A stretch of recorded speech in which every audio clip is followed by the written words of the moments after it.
Takeru is an ugly, overworked, middle-aged man who hates his boring life. One day, after returning home from his dead-end job, he collapses onto his couch to watch some TV, but all of a sudden, he finds himself teleported to a strange dimension with Discount Hero X sitting across from him. He says he's the one in charge of the solar system, so Takeru asks him if he's an alien, but he says he's actually more like a god, at least as far as Takeru is concerned. Long story short, it's his job to make sure the life on various different planets doesn't go extinct, and he does that by throwing people into new worlds to see what happens.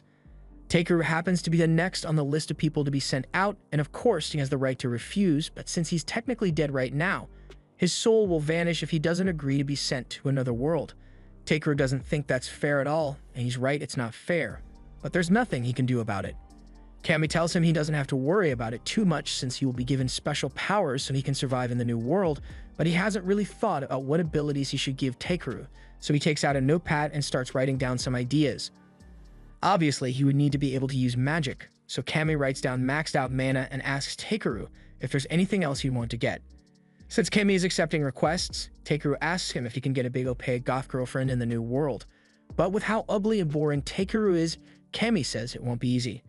Still, he promises to work something out for him once he arrives, and as an added bonus, is granting Takeru an amazing search ability, global language understanding, and several debuff resistances.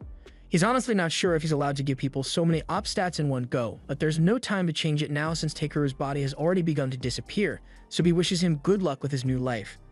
In the next moment, Takeru wakes up lying next to a tree, and he has a good grasp of what happened, but he wonders what he should do now.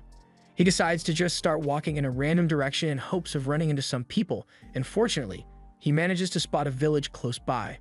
Although going there right now wouldn't do him much good since he is 100% broke right now. Just then, he remembers that Kami said he'd be getting a search skill to help him gather material, and that sounds like a good way to earn money, so he holds out his stick and shouts for the search magic to activate, but nothing happens. He then starts freaking out because if he can't figure out how to use his ability, then he's going to starve sooner or later. He starts writing out possible trigger words in the ground, and he eventually comes up with the idea to just say the word search, and that seems to do the trick. Purple icons pop up next to all the harvestable items in the area, and if he says the word scan next to one, it shows a detailed description of what it is. This particular flower happens to be B rank, and he's not sure what that means, but it must be good, so he decides to gather as many plants as he can from this area. After a few minutes of gathering, Takeru has gotten a few pieces of everything this area of the forest has to offer, but most of the plants turn out to be E rank, so he's not sure if doing this was worth the effort. Just then, he notices a pretty rock nearby, and he wonders if it's valuable enough to sell, but when he picks it up, his scan tells him it's just a big piece of anteater poop, which is gross, but the poop is C rank for some reason, so he can't complain. He has gathered up enough resources for the day, so he decides that it's time to head over to the village and see how much money he can get from selling these. By nightfall, Takeru eventually arrives at the village gates where he meets one of the guards, and I can't tell if Takeru is really tall or if the guard is just really short. The guard's name is Marlowe, and he is surprised to hear that Takeru is a gatherer because it's rare to see people like him around here. Marlowe assumes he must be here to sell some materials, so he opens the gate and tells Takeru to head to the village's general store. Takeru eventually arrives at the general store, and there he meets the store owner behind the front desk. He asks the man if he is willing to buy some stuff from him, and as he says this, he pulls the poop rock out of his bag. The owner is amazed when he sees the rock because it's an amazing find, so he offers to pay 5 gold coins for it. Takeru is glad to hear that he can sell the rock, but he's not sure what 5 gold coins are really worth here, so he asks the owner for a little explanation. The owner tells him that if he wanted to stay at an inn, he'd have to pay around 500 raves, and 5 gold coins are worth 5,000 raves total, so this poop rock is actually pretty valuable. The owner asks Takeru if he has any more goods to offer, so he empties his bag, and the owner can't believe all the exotic plants he managed to gather. He asks why Takeru bothered coming to a remote village like this if he had this many valuable items, so he explains that he just picked these up during his journey here. The old man understands, and now that he has an idea of Takeru's skills, he says he has a favorite ask. Takeru didn't come here expecting to receive a side quest, but he says he's willing to help depending on the difficulty of the request. So the owner explains that he wants Takeru to get some mithril ore from the eastern mountains. That sounds like a lot of work, but the owner says he's willing to pay 360 gold coins for it, so Takeru accepts the mission. However, the owner then turns serious and mentions that there are monsters out in those mountains, and hearing that makes Takeru really nervous, so he is going to need to be careful. That night, Takeru rents out a room at the village inn, and he is glad he finally gets a chance to relax. The only thing that'd make this better is if he could get a bath, but he's not sure where to find one. Just then, one of the housekeepers knocks on the door and comes in with a bowl of hot water. Takeru asks her what this is for, so she explains that part of their service is to offer guests bowls of hot water so they can clean themselves, and Takeru's stench practically made her eyes water while he was checking in, so she brought some without him needing to ask for it. Takeru appreciates the gesture, but he says he'd prefer to have a proper bath instead. However, the girl looks at him in confusion because only nobles and rich people can afford to have baths, and Takeru has Broki written all over his face. He falls to his knees at the realization that he won't be able to take baths normally in this world, and the girl can see that he's really upset about not getting a bath, so she tells him that there are some wizards who are able to use spells to clean others, so maybe he could try that instead. After hearing her mention wizards, Takeru remembers that Kami gave him the ability to use magic, so he should be able to use a cleaning spell. He's really grateful for the girl's insight, so he gives her a huge tip as thanks and sends her on her way. Once she's gone, he attempts to use cleaning magic by yelling out the word clean, and it works on the first try. However, feeling the magic rub all over his body causes him to make some weird noises, so the girl probably thinks he's a weirdo now. On the bright side, the clean spell seems to be really effective, so Takeru isn't going to have to worry about smelling funky all the time, but he still wishes he could enjoy a proper bath. The next day, Takeru heads out to gather a few more items to sell when he notices a new symbol from his search skill. Each symbol represents a particular kind of loot, so he wonders what it might be. But to his utter horror, when he takes a look, he finds a decomposing skeleton on the ground. His scan tells him that this poor guy is named Belria, and he must have died fighting out here a while ago. He goes closer to inspect the corpse, and that's when he finds a locket with a note on it.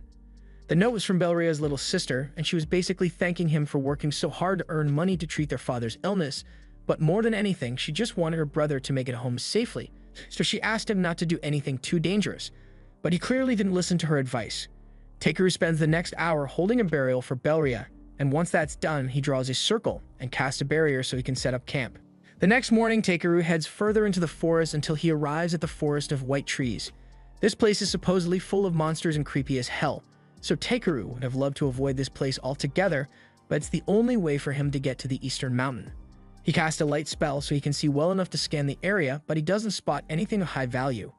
Even weirder is the fact that he doesn't see any monsters around here, even though this place is supposed to be crawling with them. He doesn't question it too much and decides to take advantage of the strange absence of monsters to breeze his way through the forest. However, as he was running, he ended up falling straight off the edge of a cliff. There's no way he'd survive a drop like this, so he desperately starts calling out spell words in an attempt to save himself, and fortunately, when he says the word fly, a floating spell activates, allowing him to land safely. He's now stuck at the bottom of a cavern, but he notices a ton of ores in the nearby walls, so he decides to make the most of it and starts mining them out.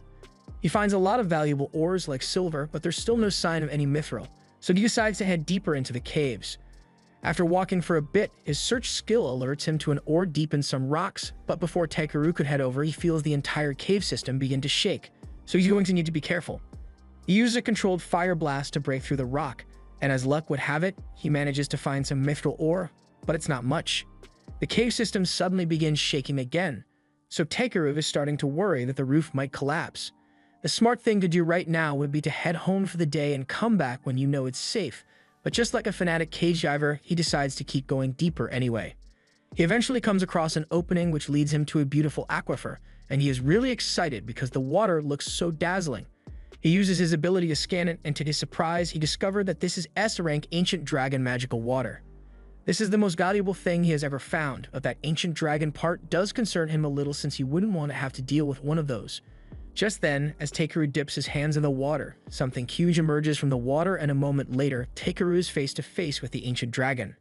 The dragon yells at him for daring to intrude upon its lair, and it is letting off a deadly pressure to intimidate Takeru, but he doesn't actually notice anything wrong. Takeru realizes this is his fault for intruding on the dragon's home, so he sincerely apologizes for his mistake, but this catches the dragon off guard since it has never seen someone remain so calm in its presence before. It takes a liking to Takeru and asks him if he's really a human because he has an unnaturally high amount of mana. It says Takeru's mana pool might even be greater than its own, but Takeru has no idea what it's talking about. The dragon's name is Voldis, and he has a favorite ask now that he knows Takeru has such an expansive mana pool. Basically, it wants Takeru to hatch its egg since it doesn't have enough mana to do it, and as a reward, it will give him a large cluster of mithril ore. Takeru thinks that sounds easy enough to do, so he takes the egg and starts channeling mana into it, but halfway through, the egg suddenly starts draining all his mana until he eventually loses consciousness.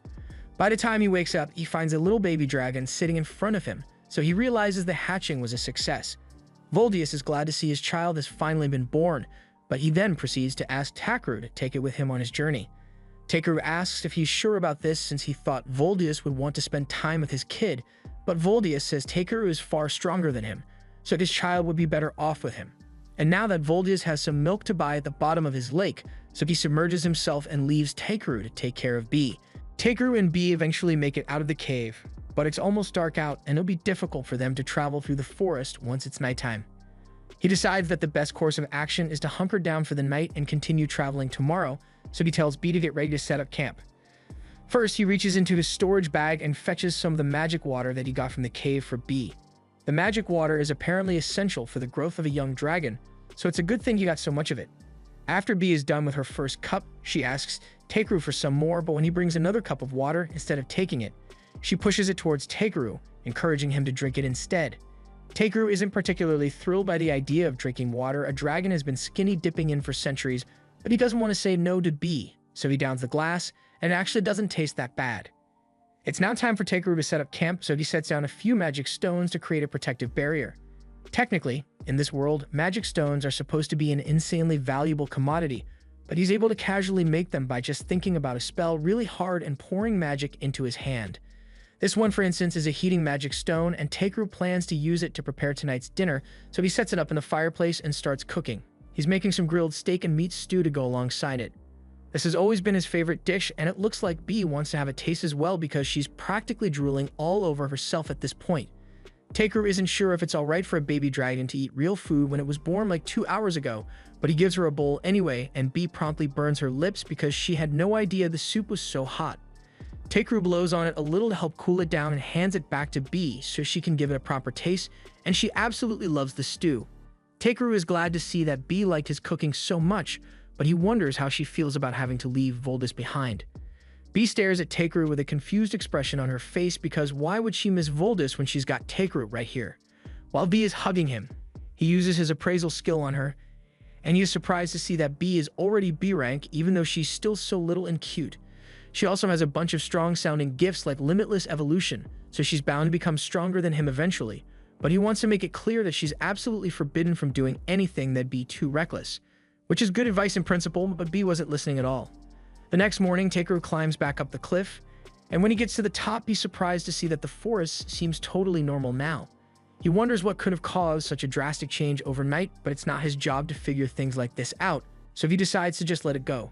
Since he's here anyway, he figures he might as well do some gathering, so he uses his search ability to scan for any C-rank ingredients nearby, but just as he is about to start picking them up, Bee comes flying over to him in a panic because there's something scary in the forest. Takeru switches the target of his scan to any hostile monsters in the area, and sure enough, he locates half a dozen hostiles closing in on them. He may not enjoy fighting, but he's more than capable of dealing with a few monsters on his own. All of a sudden, a rock griffin appears behind him, but compared to Voldius, this barely seems like an inconvenience, and if anything, he can't wait to taste the bird's juicy meat once he kills it. He casts his shield to protect himself and then conjures up 3 ice needles before shooting them at the monster and taking it down in one fell swoop. He then turns to face the horde of wolves that's closing in on him and to deal with them. He casts some enhancement magic on himself to boost his movement speed and jumps into the air to evade the wolves' initial attack. He then casts hardening on his hands and feet and caves one skull in on his way down with an axe kick. Afterwards, he takes the remaining wolves out one after another, and by the time he's done, he's got a lot of meat to collect for his next meal. He's happy with the haul he got from that battle, but when he looks up, he realizes there are still a ton of monsters out there, and if he tries fighting them all, he's going to be stuck in this forest for weeks. He wishes there was a way he could just avoid dealing with them altogether. And as he says this, Bee grabs onto the back of his jacket and starts trying to pull him into the air. Takeru wasn't expecting this to work since Bee is so much smaller than him. But as it turns out, she's actually pretty strong, so she manages to lift him into the air. However, at this rate, it'll take them 4 to 5 business days to get out of this forest, so Takeru decides to help out by casting weight reduction magic on himself. The second he does that, he and Bee shoot straight into the air, but Bee isn't exactly a trustworthy pilot, So midway through the flight, she accidentally lets go of Tegru, and he is sent hurtling straight for the ground. Somehow, he managed to survive that devastating fall, and on the bright side, he managed to make it out of the white forest in a matter of minutes, so the mild hip fracture was definitely worth it. They are pretty close to the village, but Tegru doesn't want to risk flying on B, so he decides to just walk instead. Along the way, B starts pointing towards the stick in Tegru's hand, asking what it is. He tells her that it's apparently a branch of the Yggdrasil tree, and it was just sitting in the bag that God gave him, so he decides to just take it out and point it at stuff to see what happens. B seems to understand something about the stick, so she breathes out a cloud of magic onto it, awakening the stick's true form. Tegru has no idea how or why that worked, but before he can figure it out, he suddenly hears a loud growling noise coming from the forest, so he immediately gets himself ready for a fight. Just then, B flies off into the forest by herself, so Tegru is forced to chase after her until they eventually find an elf girl propped up against a tree. Tegru rushes over to aid her since he's worried that she might have been injured by a monster, but the girl tells him she's not hurt, she's just really hungry. She hasn't had anything to eat or drink for 3 days now, and she's on the verge of starving to death, so she begs Tegru to spare her some rations. He can't just leave her like this, so he reaches into his bag and gives her some water, as well as the lunch he packed for himself earlier. The girl's eyes light up the second she sees the food, and she wastes no time scarfing it all down in a matter of seconds, but now that she's no longer starving, Tegru has a few questions for her. For one, he wonders how the hell she has been starving out here for 3 days when the nearest town is barely a day's walk away. The girl admits that she was in a hurry and got lost on her way out here. But even so, it's common sense to carry at least a few days' worth of rations with you at all times, yet she literally brought nothing. The girl is a little embarrassed and tries thinking of a good excuse, but she gets way too close to Tegru in the process, and once he catches a whiff of her, he realizes she stinks. The girl tries to defend herself by telling him it's not her fault since she had to camp out here for days on end with no supplies, but that doesn't change the fact that she smells like manure right now. The girl gets up and tells Tegru that while she is thankful for him saving her, she thinks it was incredibly rude for him to say that she stinks, even if it was true. She then runs off to continue her journey, but she didn't ask for any directions and she still has no supplies, so he doesn't think she's going to make it very far. But that's not his problem to deal with, so he continues heading back to the city with B. They eventually make it out of the forest, and along the road, B notices a carriage approaching, so he stops to talk to the driver. The man notices his staff and asks Tegru if he is a sorcerer, but while he could definitely be one if he wanted to, Tegru wants to stick to peaceful jobs, so he tells the man he's just a gatherer who happens to have a staff. The man then asks him what he's doing all the way out here, so Tegru explains that he is heading towards Hormi village. The man is surprised to hear that he's heading there on foot since it's quite a long journey, but it's not like he had much of a choice. The driver offers to give him a ride back to the village if he would like, and Tegru appreciates the gesture, but he's pretty big, so he is worried that he might take up too much space in the carriage. But both the man and his family already aboard tell him there's nothing to worry about, so he goes around back and climbs in. Something Tegru notices recently is that ever since he came to this world, children seem to just naturally like him. He's not sure why, but it makes things easier for him since if the kids like him, then most adults will be nice to him as well. He thanks them once again for giving him a ride, but they say it's not a big deal since everyone in Tormi helps each other out whenever they are in trouble. Tegru appreciates their generosity, but he thinks they are being a little too trusting since he could have been a bandit for all they knew. However, they tell him they knew he was not a bandit because if he were a bad person, then this bell would have rung and they never would have offered him a ride. Tegru is amazed that bells can be enchanted with magic stones to detect whether someone is bad or not, and he wonders if he can make something like that for himself later. Just then, Yunin notices a strange sound coming from Tegru's jacket, so she asks him what it is, and he is forced to explain that he actually brought a rare monster with him. He was expecting the family to freak out a little at the mention of a monster, but they tell him that it's actually perfectly normal for adventurers to keep monsters as pets from time to time, so it doesn't bother them. In that case, there's no reason for Tegru to hide B any longer, so he tells her she can come out, but she had better not bite anyone. Once the kids see B, they are both overwhelmed by how cute she is, but Eliza and Palom are both more impressed by the fact that Tegru managed to tame a dragon cub. They ask him if he happens to be a dragon knight, but he says he just happened to find and hatch a dragon while he was out on a mission. Once it's time to take a break for the night, Tegru sets up his barrier and he assures the family that as long as the barrier remains up, no monsters will come anywhere near them. And even if something does try to attack them, B will be here to alert them before it gets too close. They are all glad to know that they are safe for the night, but they still need to do something about their dinner, so Eliza gets ready to start cooking.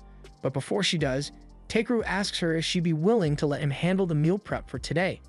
He reaches into his bag and pulls out all his pans, which amazes the kids since there's no way all that stuff should be able to fit in such a small sack.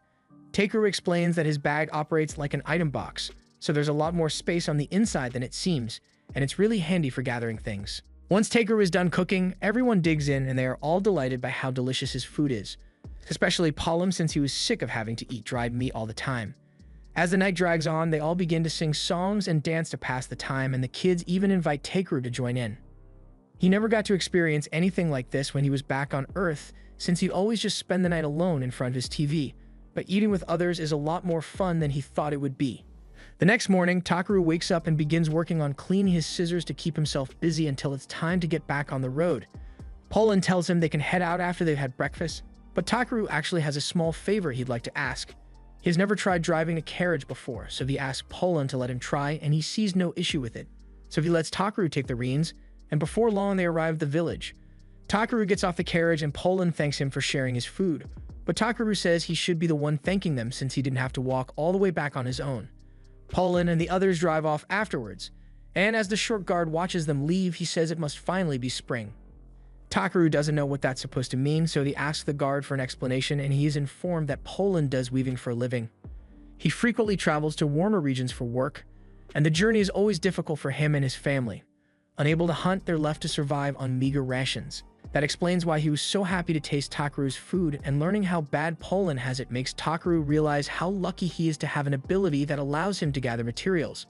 A little while later, Takeru heads back to Jerome's store to deliver the materials that he was asked to gather, and as a little test, Takeru slips one magic mithril ore he got from the dragon's den in with the regular mithril to see if Jerome is the kind of person to scam him. Jerome spends a long time examining the rocks, and he eventually comes to the conclusion that this one in particular must be a piece of magic mithril ore. He tells Takeru that a few of these contain enough magic to replace most of the magic stones in the kingdom, and Takeru feigns surprise even though he already knew that. Jerome tells him it's amazing that he was able to find something this valuable, but Takeru tries to downplay the achievement and says he just happened to come across it on his trip. Even if Takeru claims to have found it lying at his feet, Jerome says it still takes considerable skill to be able to find things like this, so he tells Takeru that he would be better off heading to the city of Belkame. It's much larger than this village, and as much as Jerome doesn't like the idea of letting talent like Takeru leave, he will be able to find a larger variety of items to buy and sell compared to what he would get here. He just asks that when Takeru eventually makes a name for himself, he send a few extra customers Jerome's way. Takeru doesn't actually intend on becoming famous or anything, but the idea of heading to the big city does intrigue him, so he decides to read about it once he gets back to the inn. There, he finds out that Belkame has an adventurers guild that brokers requests all across the country. The adventurers themselves are divided into combat, support, and various other roles, and since Takeru is in another world, he wants to try out adventuring and traveling the world for a while. He decides that he is going to go join the guild in Belkame, but before that, there are still a few things he needs to do in Tormy. He heads into town and first finds someone to process all the monsters he caught. And while he's waiting for that to be done, he spends the night partying with the villagers and enjoying a feast. The next morning, Takeru heads back to the butcher, and now that all of the monster parts have been processed, he has enough food and seasoning stock to last for the duration of his journey. The woman tells him it's going to be lonely around here without Takeru around, and a lot of the other villagers have been saying they want him to stay a little longer as well. Takeru says he will miss this place as well, but there are a lot of exciting places out there for him to visit and new people for him to meet, so he can't settle down here. The woman understands, so she says she won't push the matter any further, but before Takeru leaves, she wants to give him something extra. She hands him a bag and says she packed him a travel lunch. Actually, she packed him a ton of travel lunches, so it looks like Takeru isn't going to have to worry about food for a while. After that, he heads back to his room, and the only thing left to do is figure out what to use the magic mithril ore for. Jerome told him he couldn't afford to buy it, so Takeru has no idea what he's supposed to do with it now. It's too valuable for him to just toss out, but since it supposedly has a ton of magical energy inside it, Takeru wonders if he can use it to create something useful for the villagers since they've been so nice to him. Just then he notices his lamp on the table, and it gives him an idea, so he takes the magic stone and tries combining it with the lantern. It doesn't take long for him to figure out how to do it, and after a large flash, a magic item was created. The next morning, as Takeru was about to depart, the entire village came out to say goodbye to him. Takeru thanks them for everything they've done for him, and as his way of showing his appreciation, he made this for them. He tells everyone that it's a magic item that will create a barrier around the village to keep out any people with malicious intent, and while they are all grateful for his kindness, They wonder if it's really okay for them to take something so valuable. Takaru tells them it's fine since it's the least he can do to repay them. Plus, he wanted to make sure the village would still be in one piece in case he comes back to visit. Jerome is a little curious about what's powering the device, so he takes a look inside, and sure enough, he finds the magic stone, which is worth a small fortune. He's about to say that they really can't accept a gift that's so expensive, but Takaru already ran out of the gate while he was talking, so there's no way he can return it now. While Takaru is walking on his way to Belkame, he takes a moment to enjoy the peaceful scenery. However, that peace doesn't last long because he soon encounters a random giant crab in the middle of the road. After the initial shock wears off, Takaru takes a look at the crab's stat, and everything is pretty unremarkable. But as soon as Takaru sees that the crab is edible, he decides that he and B will be having seafood for dinner today. Takaru casts enhancement magic on himself in preparation for the fight. Before he could actually do anything, B suddenly flies ahead and hits the crab with a sonic scream that knocks it out cold. Takaru is impressed since he had no idea that B could do something like that, but the battle isn't over yet because two more crabs suddenly show up. Takaru thinks he's safe in the middle of the road since crabs can only move sideways, but he was horribly wrong since these crabs are able to move forward really fast. They both have him surrounded, so Takaru is about to be smushed, but before the crabs close in, B pulls Takaru into the air, causing them to smash into one another instead. Takaru thanks B for her quick thinking, but the fight still isn't over yet because the first crab just regained consciousness, and it mindlessly charges at Takaru, so he summons his staff and smacks the crab straight into the air, finally killing it. Now that all the crabs have been defeated, it's time for Takaru to start preparing them. So first, he uses hardening on his arm to turn it into a makeshift knife, and then he gets to work cutting off all the claws and legs. A few minutes later, he has prepared all the limbs for boiling, so he pulls out a giant pot and puts them all in. Don't ask where he got the giant pot though. He adds water and a bunch of salt, and after boiling for a few hours, the crab meat is finally ready, so he and B dig in. They both absolutely love the flavor of the crab meat, so from now on, Takaru plans to take down and eat as many monsters as possible so he can try all sorts of delicious meals.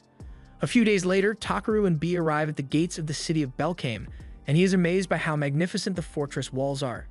He notices that there's a long line at the gate where inspections are being done, so he walks over to join the queue, but before it gets to his turn, he decides to disguise his magic bag since it would be bad if the guards found out he has infinite storage. Once it's Takaru's turn, he gets called into a separate room to meet with the guards, and while one goes through his belongings, the other asks him what business he has in Belkame. Takaru explains that he came here because he's interested in signing up at the Adventurers Guild, and the male guard can understand why since Belkame has the largest guild on the continent. He doesn't think Takaru is suspicious, but he still needs to do his job, so he tells him he's going to check him with avarice. Takaru has never heard of this avarice before, so he asks the guard what it does, and he explains that it basically lets them check if a person is suspicious or not. Takaru doesn't mind since it's either this or a full cavity search, so the guard uses the device to scan him, and after a few seconds, he says there's nothing out of the ordinary. Takaru is kind of curious about what the guard saw, so he uses his ability to scan the magic device, and he sees the stat window which showed the guard. It basically just says Takaru can use magic, and he's relieved that the laundry list of abilities that the god gave him don't show up on normal scans. The guards tell him he's good to go, but he does have one more question before Takaru leaves. It's not a big deal, but he's wondering why Takaru has the blessing of the dragons on his stat screen. Takaru explains that it's probably because of his pet, so he tells B to come out, and both guards are in awe of how cute she is.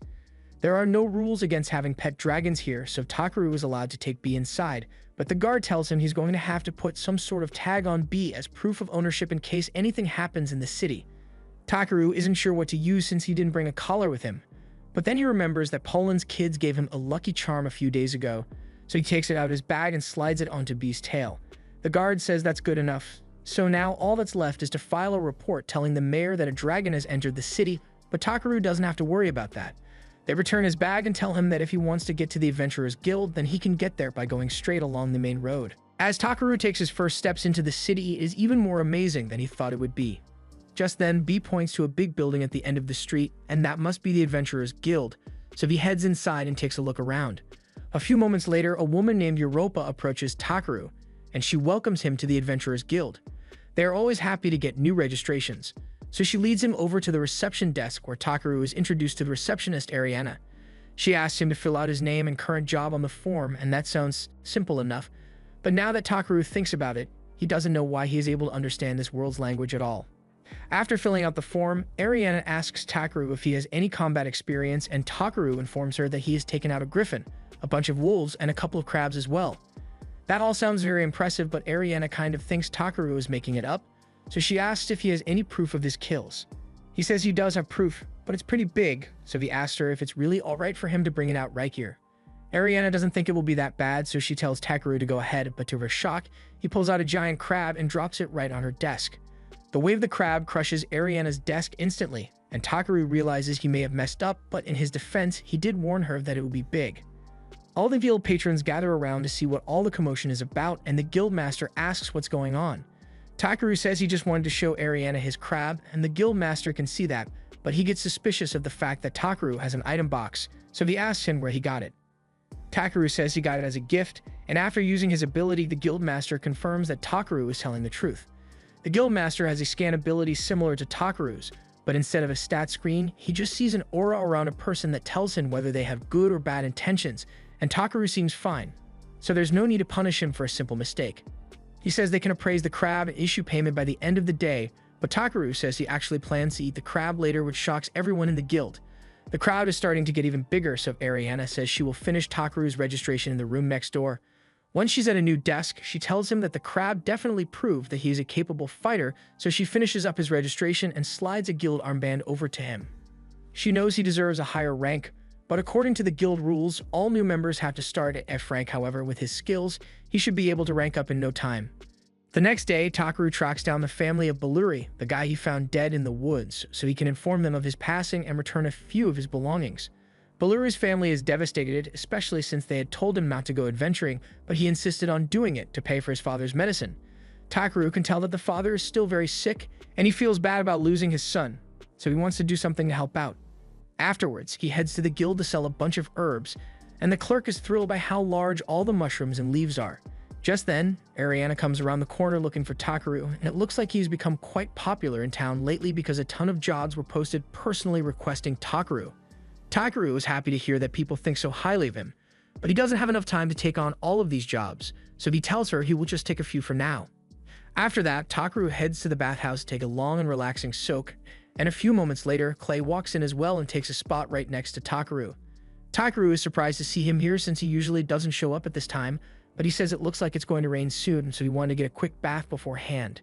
Anyway, since Takaru is here, Clay asks him if he knows how to use healing magic since there are rumors going around that he healed a sick man in the slums for free a little while ago. Takaru admits that it's true, and Clay is surprised to hear that since most healers charge a huge fee. Now that Takaru thinks about it, he worries that the healers who charge money might resent him for undercutting their market, but the fact that that's Takaru's only concern here makes Clay laugh. He encourages Takaru to take the rank assessment test so he can rank up, but he says he doesn't really want to since he's happy with the way things are right now. Clay can tell that Takaru is a chill guy, but he warns him that he will eventually draw unwanted attention acting like that, so as he leaves, he encourages Takaru to learn a little more about the way the world works. Later on, Takaru delivers another set of herbs at the guild, and the clerk thanks him for his hard work, but he really wishes Takaru would consider ranking up since a high rank would be easy for him to attain. Takaru once again says he is happy where he is, and he doesn't intend on advancing any higher than F rank. Just then, a huge commotion breaks out in the guild because a horde of goblins has been spotted near the city. The guild master immediately sends out an order for all D rank and above adventurers to prepare for battle. He then asks the receptionist if there are any A rank adventurers available to join the fight, but unfortunately, most of them are already out on a mission, so the only A ranker left is Clay. The guild master is relieved that they will at least have the support of the Honorable Dragon King, so he asks Moosley to go inform Clay of the situation right away. Takaru sees all of this going on, and even though he could probably one-tap the entire goblin army, he's only F rank, so he couldn't care less about helping. However, the guild master is well aware of what Takaru is trying to pull here, so he singles him out and tells him he's coming on the mission too, whether he likes it or not. A little while later, once all the adventurers have been gathered, the guild master gives them a breakdown of how this operation is going to go. The front lines are on the southern Stavlaw Plains, and the goblins are likely going to head straight for Belkane from there. They can't let the goblins make it past the city walls, so the guildmaster tells them to intercept the goblins at the Zalwis River. Everyone seems hyped to defend the city, but Takaru really doesn't want to be here. Just then, two adventurers beside him notice that Takaru is F rank, so they ask why a weakling like him would be allowed to join a mission like this. Just then, the guildmaster comes over, and he's not exactly sure why, but all of his staff members have been singing Takaru's praises non-stop, so he figured it would be a good idea to bring him along. He's technically not allowed to force an F-ranker to fight since the Union would be breathing down his neck for it. But there's nothing stopping him from asking Takaru to gather valuable drops on the battlefield, though. The Guildmaster then walks away, and Musli apologizes to Takaru because she has no idea why the Guildmaster would force an F-ranker to join a fight, but regardless, she promises to do her best to support him out there. Takaru has no idea what she's talking about, so Musli explains that she knows how to use a bit of healing magic and will be helping out as a medic.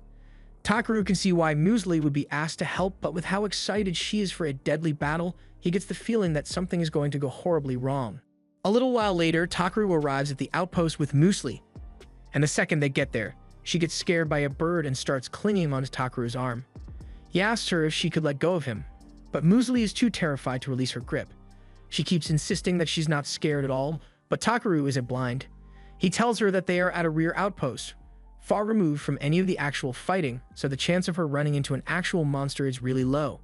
He tells her there's nothing wrong with being scared, because even the bravest of warriors experience fear, so she just needs to do her best with the abilities at her disposal. Hearing Takaru's speech cheered Musli up, so she promises to do the best she can and runs off into one of the tents. A moment later, Clay comes out, and he finds it amusing that Takaru just gave a speech on how important it is to fight when he was trying so hard to avoid coming to the battlefield earlier. Takaru sees the irony in his statements, but he says he just doesn't like getting involved in trouble unnecessarily. And speaking of avoiding fights, Takaru is surprised to see Clay at the rear since he thought he would be out on the front lines with the others. Clay admits that some old scars started acting up, so his body isn't working as well as it usually does. Takaru asks if he's talking about those scars he saw on Clay's back when they were at the bathhouse. Clay freezes up for a moment, expecting Takaru to scorn him for having such shameful scars, but he doesn't see what the big deal is. Clay explains that scars on the back are a blemish on a warrior's pride because they mean you were injured while running away from an opponent, but Takaru doesn't think there's anything shameful about it. You can tell that Clay got those scars while trying to protect someone, and even though he was badly injured, he still managed to survive, so that's something he should be proud of. Just then, the two hear the low rumble of hundreds of footsteps approaching. Clay realizes that the Guildmaster's defensive formation on the front lines must have been breached and the enemy is approaching, so they need to prepare for a fight. Clay grabs a spear and tells Takaru he's heading out to intercept them, and even though his scars are still causing him a lot of pain, he vows that he will protect Takaru even if his body breaks. Takaru tries telling Clay he really doesn't need to do that, but he's already long gone. He then looks over at the tent and sees Musli in the middle of healing the wounded adventurer, and seeing her try so hard despite her fear, even when the enemy is approaching, makes him feel bad for trying to take the easy way out. Here and now, he decides to do everything within his power to make sure everyone makes it home safely, so he casts a barrier around the outpost to keep Musli and the other healers out of danger, and then heads to the front lines to confront the goblins. Out on the front lines, the adventurers are all fighting for their lives to keep the goblins at bay, but at this rate, it will only be a matter of time before the goblins invade the city. However, all of a sudden, Takaru comes running out onto the battlefield and punches one of the goblins so hard that it is sent flying into a rock pillar. It kind of freaks Takaru out to be fighting humanoid monsters, but he doesn't have time to think about the ethics of the situation, so he asks B to take out the rest for him. B flies into the air and uses lightning magic to fry all the goblins in the area at once. Now that everyone is safe, Takaru goes to check on them and asks what happened. Diego explains that their formation was holding up well initially, but at one point a high-level goblin surgeon showed up, and after that, things went downhill fast. Thankfully, Clay showed up just in time to save them from the goblin surgeon and drove it back, but the rest of them got separated from him in all the chaos, so they have no idea where he is or if he's alright. Takaru goes out looking for Clay, and near the forest we see him fighting for his life as he is swarmed by goblins. He manages to take a few of them out with his spear, but his scars still hurt really badly, and the pain brings him to his knees, so the goblins try to take advantage of that and stab him from behind. However, before they could do so, Takaru comes to Clay's rescue and electrocutes them to death. Clay is shocked to see Takaru and tells him to leave because it's dangerous here, but Takaru reminds him that he's the one with the crippling injury, so he shouldn't be pushing himself so hard. Just then, the two hear the sound of the goblin surgeon approaching. It lunges at the two of them, but Takaru and Clay jump out of the way in time. The safest option right now would be to retreat, but there's no way they'll be able to outrun the goblin surgeon. Despite the incredible amount of pain he is feeling right now, Clay takes a battle stance and says he will hold the goblin off long enough for Takaru to run away because no matter what, he refuses to let his friend die in a place like this. Takaru is touched by Clay's resolve, so he asks him if those scars on his back hold any sentimental value to him. Clay thinks that's a weird question to ask mid-battle. The only thing the scars do is remind him of his past failures, so he despises them with all his heart. Takaru assumes that means he wouldn't mind them being erased, and before Clay has a chance to ask him what he's talking about, Takaru reaches into his bag and splashes Clay with some of Vol's magic water. He then casts full healing magic on Clay to get rid of his scars, but he may have had some unintended side effects because while it did get rid of the scars, it also forced Clay to evolve and turn him black. Takaru has no idea what just happened, and neither does Clay. But not only is the pain from his scars gone, he also feels stronger than ever before for some reason. He decides to test out his new strength by attacking the goblins all by himself, and in a matter of seconds, he has wiped them all out without so much as breaking a sweat. Later that night, Clay heads to Takaru's room and he's back to normal now, but he can still feel immense energy smoldering within his body, so he demands to know exactly what Takaru did to him earlier today. Takaru explains that he just used some magic water from the ancient dragon as a catalyst and cast healing magic. Clay is confused, so he asks Takaru how he knows an ancient dragon, and he explains that Vol is B's father, which kind of means B is also an ancient dragon. Clay sits down and takes a moment to process all the information he just learned. He is grateful for what Takaru did for him, but no ordinary person would have been capable of such a feat, so Clay asks him who he really is. Takaru realizes he may have said way too much, but then again, the god never told him he had to keep his identity a secret, so there's no reason to hide it from a trusted friend. He tells Clay that he is from another world, and Clay is stunned in place for a moment because he can't tell if Takaru is messing with him or not. Takaru sits him down and explains everything that's happened regarding his reincarnation, and Clay still finds it hard to believe, but considering all the impossible things Takaru has already done, it doesn't actually sound too strange. Clay promises to keep Takaru's origins a secret, but he tells him he needs to be more careful about how he uses his power since altering someone's body is a big deal. Her name is Ribble. She's the one in charge of the shop. He asks her if she has any gatherer scissors in stock since his are worn out, but unfortunately, she tells him she doesn't sell those. On the bright side, she does know a great blacksmith who could make some scissors for Takaru, but he's waiting to fetch a few materials in exchange. Takaru says he is willing to listen to the details of the job, so Ribble begins leading him towards her boss's workroom. However, as they are walking down the halls, Takaru happens to spot a group of blacksmiths hard at work in the forge. He thinks their work is really impressive, and Ribble agrees with him, which is why she wants to become a talented blacksmith and forge a sword fit for a hero one day. They eventually arrive at the boss's room, and Ribble tells her boss that she was thinking of having Takaru gather some of the Ildra ore that's so hard to find so they can make the sword, but the boss immediately refuses because he says there's no way he's sending a gatherer down into the mines. Ribble tells him he could at least give it a try, and the two start arguing over it, but Takaru has no idea what Ildra ore even is. The boss says the reason he doesn't want to send a gatherer down to the mines is that it's always crawling with monsters, and there have been rumors lately that there are demons down there as well, so he can in good faith send Takaru down to face those creatures. Ribble admits that there has been a recent drop in people going to the mines, but the boss guesses she didn't tell Takaru about that part. He tells her that a smith who is willing to risk other people's lives for personal gain has no business holding a hammer, and Ribble realizes she was wrong, so she apologizes to Takaru and tells him he can forget about the whole thing. However, he still seems pretty interested despite the dangers involved, so he asks if Ildra ore is really the only ore suitable for making their sword. Ribble confirms it, so Takaru offers to gather the ore from the mine in exchange for having a special pair of scissors forged. The boss asks Takaru if he was paying attention when they mentioned that there were monsters down there, but he says he can handle anything that's down there, so they don't need to worry about him. As proof, he pulls out one of the crab claws he still carries around with him. And this is a monster that even B-rank adventurers would struggle with, so the boss realizes that Takaru might actually be able to handle it. Takaru sets out immediately for the Ryuhai mines, and along the way, the others in the carriage start talking about how strange it is that all the poisonous herbs around in the area disappeared overnight. Takaru gets concerned because he thinks it might be his fault for overdoing it with the gathering, but he dismisses the idea immediately after. A little while later, the carriage drops him off, and he realizes he is near a horse farm, so he goes to take a look inside. There he happens to spot that elf girl from before, and she seems to be having an argument with the farm owner because she asked for a white horse that can gallop across the sky, but the farmer is showing her a giant raven instead. The farmer tells her that around here a horse is more of a category than a name, so anything that can carry cargo is classified as a horse, whether it is actually a horse or just a raven. The elf realizes this is her fault for not being more specific about her request, so she apologizes for making such a fuss about it. The farmer tells her it's not a big deal, but if what she's looking for is a white Pegasus, he tells her she'd have better luck searching in the Dwarven Kingdom, so she decides to start heading there immediately with no preparation. Takaru continues his journey, and as he is passing through the forest, he realizes that there are a bunch of valuable ingredients all over the place. He even found a patch of moonmag grass, so he spends the next few minutes gathering some.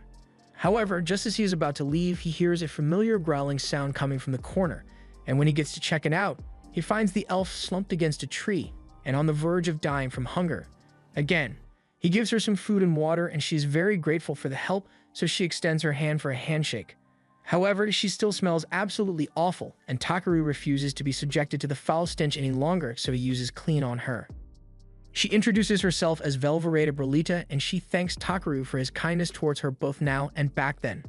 Takaru says there's no need to thank him and begins walking away, but Brolita stops him because she wants to pay him back. Takaru says he wasn't helping her expecting to receive a reward, but in that case, Brolita says she will accompany him on his journey to help out as much as she can. Takaru tells her she really doesn't need to do that, but she insists, so he decides to just let her do what she wants. Over the next few hours, Takaru spends his time gathering more herbs from the forest, and Brolita does her best to help, but she keeps grabbing a bunch of useless stuff. A little while later, it's time for them to set up camp, so Brolita asks him if she should go grab some firewood for him. Takaru says he doesn't need her since he already has fire magic stones to use instead. However, Brolita tells him that it's important to leave traces of a campfire on paths like this since it will show other travelers that this is a safe place to camp. Takaru realizes she has a good point, so Brolita heads off into the woods, and a little while later, she returns with a massive log over her shoulder. Takaru tells her they can't use something this big as firewood, but Brolita says she's not done yet. She throws the log into the air, and she then takes out her blades, slicing the log into dozens of smaller pieces in one go. Takaru is really impressed since he didn't realize Brolita was so skilled, but he is even more amazed by the fact that her weapons are A rank because this is his first time seeing something ranked so highly. That night, Takaru cooks some soup, and as soon as Brolita tastes it, she is astonished because she has never had anything that tastes this good before. While they eat, she asks him if he is heading to the Dwarf Kingdom as well, and Takaru explains that he took on a job to collect some Ildra ore from the Ryuhai mines there. As for Brolita, she says she is traveling in search of a white Pegasus because it is her sister's greatest wish and she wants to see it fulfilled.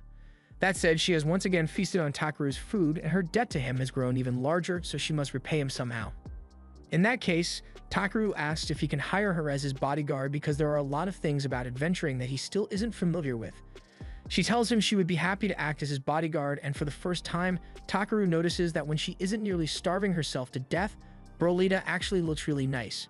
However, that night, he barely gets any sleep because Bee and Brolita snore way too loudly. The next day, they continue their journey until they can see the Dwarven Kingdom from across the river. And once they arrive, they immediately head to a tavern to get themselves some local food. They are served some meat wrapped in jupes, a dwarven specialty, and as soon as Takaru tries it, he absolutely loves the flavor. Brolita says this is just as good as her friend told her it would be, and Takaru asks what kind of friend she is referring to, so she tells him it was a lizardman she knows. He says that's a coincidence because he also happens to know a lizardman. In fact, that lizardman has been sitting right behind him this entire time.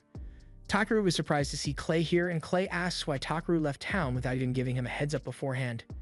He explains the whole situation to Clay, and Clay understands the situation, but Takaru's rank is still too low to officially accept a job like gathering Ildra ore from the mines, so he won't be able to report this to the guild for evaluation. He asks Takaru if he's at least getting a good reward out of it, and he explains that Groose has agreed to make him an amazing set of scissors in exchange for the ores. Clay doesn't know what to say because that's nowhere near a fair trade-off, but Takaru insists that a good pair of scissors is essential for a gatherer. If Takaru is really okay with only receiving a pair of scissors, then Clay has no reason to try and convince him otherwise, but he says he would like to accompany Takaru on his mission. He was planning on heading into the city soon anyway so he could get his spear repaired, so he tells Takaru to think of it as a minor detour. And before Takaru could refuse the offer, Brolita suddenly spoke up and said Clay could become Takaru's bodyguard as well, so it looks like he's going to be stuck with them for a while. The next morning, they all head to the entrance of the city of Vosrol, and there's a long line outside, so it looks like it's going to take a while for them to get in. However, Takaru then notices Clay talking with the guards over there, and a few minutes later, they are allowed to skip the entire line and head right in since Clay is so well known. Once they are inside, the guard tells Clay that the king is requesting an audience with him, and now Takaru is surprised because he had no idea Clay knew the king of the Dwarven Kingdom. Clay says it's a long story, but the guard says it's actually pretty simple.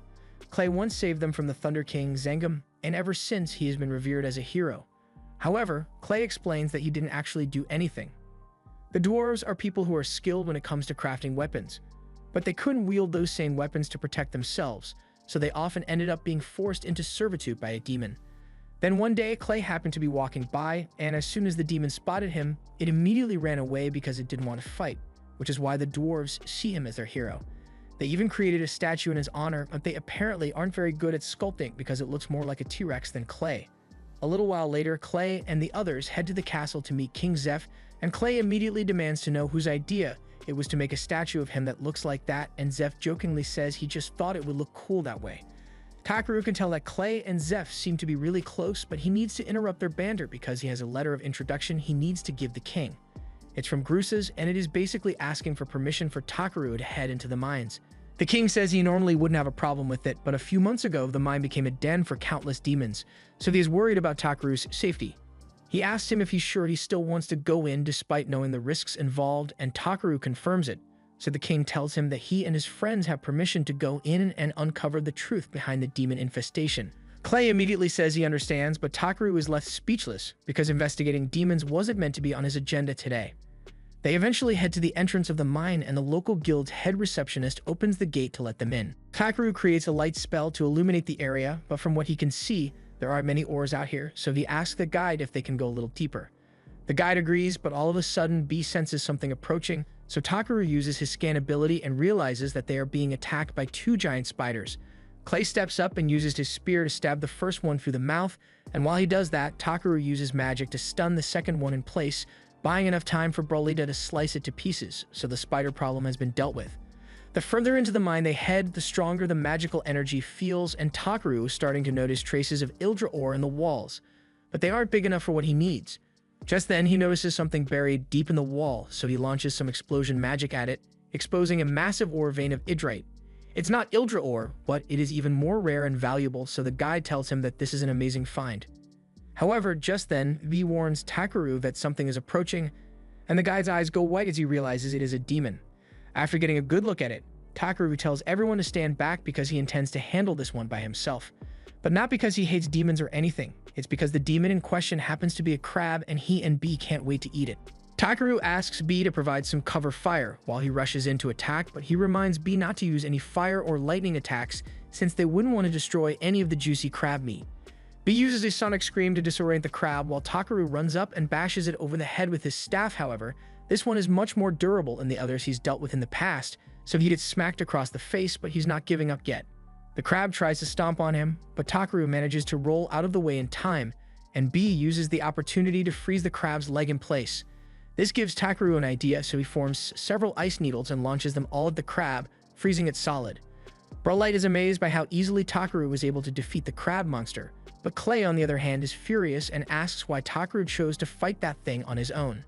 Takaru says he just got a little carried away and he didn't want Clay or Brolite helping because he was worried that if they used their dirty weapons to attack it, the crab meat would end up being ruined.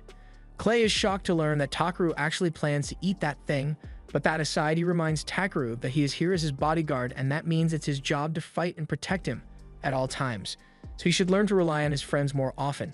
Takaru didn't really need any help taking the crab monster down, but he understands Clay's point, so he apologizes and promises to rely on him more often. Clay is glad to hear it, so he says they should probably start hauling the crab monster out of here if he plans to eat it. A little while later, Takaru and the others have moved the crab's body and are currently busy mining. They've already gathered all the gems in the area, but Takaru says there's a good chance they might hit an even larger vein if they dig a little deeper. The guide is extremely grateful to Takaru because not only did he take care of the demon that had been terrorizing this place, he also found a new ore vein for them, and he doesn't know how they could ever repay him. Later on, Takaru and the others head back to the castle to meet with the king, and there Zambo informs him of Takaru's exploits. The king is amazed by everything Zambo tells him, and as proof of his accomplishment, Zambo asks Takaru to show the king the crab monster he caught. Takaru asks him if he's sure about that, but the king seems like he wants to see it, so he opens his item box and sets the crab down on the ground. The king is amazed by how large the monster is, and he tells Takaru he deserves a reward for doing such a good job taking it down. In that case, Takaru asks if he can take the crab's body as his reward, and the king is confused by such a strange request, but he has no problem with it. A few minutes later, Takaru and the others walk out of the castle, and Takaru and B can hardly stop drooling over themselves at the thought of all the delicious crab they'll be eating soon. Additionally, its hard shell will make a good base material for the scissors Takaru asked for, so this trip worked out really well for him. To make things even better, the next day, the king prepares a white Pegasus for Brawlite as a reward since he heard that she was looking for one. But now that I think about it, she really didn't do much while she was here. The king also had Clay's spear fixed up, and he is quite pleased with how it turned out. Brawlite says she has to return home since the Pegasus is a gift from her sister, and she can't express how grateful she is to Takaru for everything he has done. He tries telling her it's not a big deal, but she insists that she will find a way to pay him back even if it takes her the rest of her life. Later on, Takaru and Clay return to the guild, and he is greeted by Ariana as soon as he walks in. She's glad to see that he's back, but she's surprised to see Clay with him, so she asks if they formed a party together or something. Takaru is about to tell her that they just happen to run into each other, but Clay cuts him off and says they have indeed formed a party. Ariana is excited to hear that, and before Takaru could tell her that they haven't actually formed a party, she's already run off to inform the guild master. Takaru then turns to Clay and asks him why he would say something like that, but Clay says there's no harm in it. Besides, he is already well aware that Takaru isn't an ordinary human, and he has a tendency to get himself into trouble, so Clay thinks it would be a good idea to keep an eye on him. As much as Takaru doesn't like being strong-armed into things, he admits that the idea of having Clay as a teammate may not be so bad, so the two of them sit down to chat, and they eventually come to an agreement, forming the Black Azure Dragon Party. Afterwards, Takaru heads over to the smithing shop to deliver the materials he gathered, and as soon as the boss sees all the pure Ildrite Takaru gathered, he is left speechless. Takaru starts worrying that something might be wrong since he thought bringing the pure Ildrite would be better than the ordinary Ildra ore, but now he's not so sure. He asks them if they can finish the project they planned using the Ildrite ore, and both Ribble and Gassus shed tears of joy because they never thought they'd get their hands on such pure Ildrite. Takaru is glad that they seem happy with what he brought, although he wasn't expecting them to be so moved by it. After Ribble and Gassus stop crying, they turn to Takaru and tell him that while they are grateful, with this many stones, there's no way they have enough money to pay him for the value of the Ildrite he brought. However, Takaru says that they don't need to worry about giving him money since all he wants is a custom pair of scissors that only he can use. But before that, he wants them to take this Ildrite and use it to make the best sword ever so they can win the sword crafting contest. Half a month later, Takaru is in the tavern enjoying a nice mug of beer when all of a sudden he's interrupted by Wade. Wade says someone important is looking for him, and they left this letter for Takaru, asking him to have a meeting with them. Clay takes a look at the letter and recognizes it as the crest of the House of Lusilvach. Wade explains that the letter is from the lord of this territory, and Takaru doesn't like the sound of that because it seems like it would be a huge hassle to deal with. He starts thinking of ways to back out of the meeting, but Wade assures him that while the lord in question may be a noble, he isn't unpleasant, so there should be no problem with Takaru meeting him. Takaru takes Wade's word for it and opens the letter to see what's written inside. The letter is a formal request for Takaru and Clay to visit the lord's manor so he can bestow honors upon them. Clay is surprised that his name is listed in the letter as well, but Wade explains that the lord probably heard about Takaru and Clay forming a party and wanted to invite both of them. The idea of receiving honors sounds nice and all, but Takaru gets the feeling that this is just an excuse to get him to show up. Clay agrees and says it's likely that the lord just wants to see B since it's rare for a baby dragon to be spotted, but that gets Takaru worried because he doesn't want to risk having the lord take B away from him. Wade assures him that the lord isn't that kind of person, and he doesn't have the authority to seize someone's pet anyway. Takaru still has his reservations, but he eventually agrees to the meeting, so he and Clay get in the noble's carriage and start heading for the manor. As they ride to the manor, Takaru notices that a lot of people seem to be staring, but Clay says that's normal since it's not often that someone gets summoned to the lord's manor. Takaru asks why, so Clay explains that if the lord decides to support you, your entire career as an adventurer changes for the better, so almost all adventurers dream of an opportunity like this. As they arrive at the manor, Takaru is amazed by how grand the building is, and at the front door, they are introduced to Raymond, a head butler of this manor. He leads them into the building, and right past the entrance, Takaru finds a row of maids lined up to greet him, and he is fascinated by how organized everything is. As they head towards the staircase, a man happens to be passing by, but instead of greeting the guests, he gives them the side eye and acts like they don't even exist. Takaru decides to ignore him since the disrespect doesn't really bother him. But a moment later, a little girl comes running down the stairs and begins demanding that he hand over B because she wants him. Takaru coldly tells her that's not going to happen, and the girl seems genuinely shocked that Takaru doesn't want to give her his pet. She starts talking about how dragons are noble creatures, and as such, she is the only one who deserves to have B, but she's saying it like she rehearsed a script. So while she's talking, Takaru takes a look at her stat window. He finds out that her name is Terrifies, and she is the Lord's daughter, but she doesn't seem like a bad person, so he gets down on one knee and asks her why she thinks she deserves to take B. Terrifies becomes a little flustered and explains that Bernard told her that all adventurers are lowlifes, and if you tell them what to do, they will be forced to obey. That explains a lot about Terrifies' behavior, and he realizes Bernard must be filling her head with nonsense, but he has no idea who that is. For now, he explains to Terrifies that B is a part of his family, so there's nothing in the world that would make him willing to give B up. After hearing Takaru call B a part of his family, it finally clicks for her that asking him to hand over B is the same as someone telling her to abandon her family, and she would never agree to that. Takaru asks her why she wanted a dragon so badly in the first place, so Terrifies explains that she wanted to show it to her mother because it is one of her greatest wishes, but thinking about it makes her sad. Just then, a man comes over and he notices that Terrifies looks sad, so he asks her what's wrong. Terrifies turns to the man and calls him father, so Takaru realizes that he must be the Lord, and he is honestly surprised because he was expecting a bald fat man or something. The Lord introduces himself as Belmonent, and after settling down for some tea with Takaru and Clay, he apologizes for his daughter's rude behavior earlier. Takaru says it's not a problem, and Clay asks Belmonent why he summoned them here, so he explains that it's about his wife, Muleteria. He explains that his wife has been bedridden for half a year now, and he recently heard rumors of how Takaru healed a frail and sickly man overnight, so he was hoping Takaru would be able to do something for his wife with his power. Takaru is aware that his magic is strong enough to heal most ailments, but the last time he did that, he ended up evolving Clay, so he's worried about what might happen if he tries it on Muleteria.